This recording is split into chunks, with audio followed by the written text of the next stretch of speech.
মিথ্যা বলা শিখে গেছে এআই, চিন্তা বাড়ছে বিজ্ঞানীদের।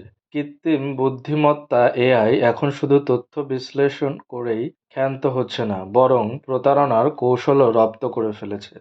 এমনটাই জানাচ্ছে সাম্প্রতিক এক গবেষণা। এমআইটির বিজ্ঞানীদের পরিচালিত এই গবেষণায় উঠে এসেছে উদ্বেগজনক তথ্য, যেখানে দেখা গেছে বিভিন্ন ক্ষেত্রে এআই প্রতিপক্ষকে ধোঁকা দিচ্ছে, কৌশলগত প্রতারণায় লিপ্ত হচ্ছে, এমনকি নিজেকে মানুষ হিসেবেও উপস্থাপনের চেষ্টাও করছে।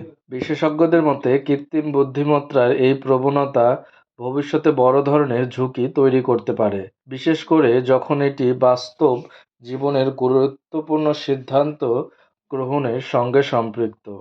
গবেষণায় দেখা গেছে কূটনৈতিক বোর্ড খেলায় এআই মিথ্যা বন্ধুত্ব গড়ে তুলে পরে বিশ্বাসঘাতকতা করেছে। আবার কিছু এআই ব্যবস্থা প্রতিদ্বন্দ্বী খেলোয়াড়দের বিভ্রান্ত করে জয় ছিনিয়ে নিয়েছে। আর কিছু ক্ষেত্রে ছলনায় আশ্রয় নিয়ে প্রতিপক্ষকে পরাজিত করেছে। তবে এআই এর প্রতারণা শুধু খেলায় সীমাবদ্ধ নয়। গবেষকদের মতে অর্থনৈতিক আলোচনার সময়ও এটি মিথ্যা বলছে। ইতিবাচক প্রতিক্রিয়া পাওয়ার জন্য মানব পরিচালনাচকদের বিভ্রান্ত করছে এবং এমনকি সুরক্ষা পরীক্ষাগুলোকেও ফাঁকি দিয়ে বিপজ্জনক আচরণ গোপন করছে। এই নতুন বাস্তবতা বিজ্ঞানীদের কপালে চিন্তার ভাঁজ ফেলেছে।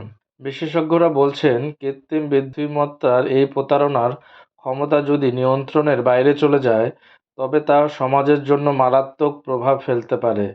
এখন প্রশ্ন উঠছে, কৃত্রিম বুদ্ধিমত্তার উপর মানুষের নিয়ন্ত্রণ বজায় রাখা যাবে তো? সূত্র প্রিন্সেসিয়া.com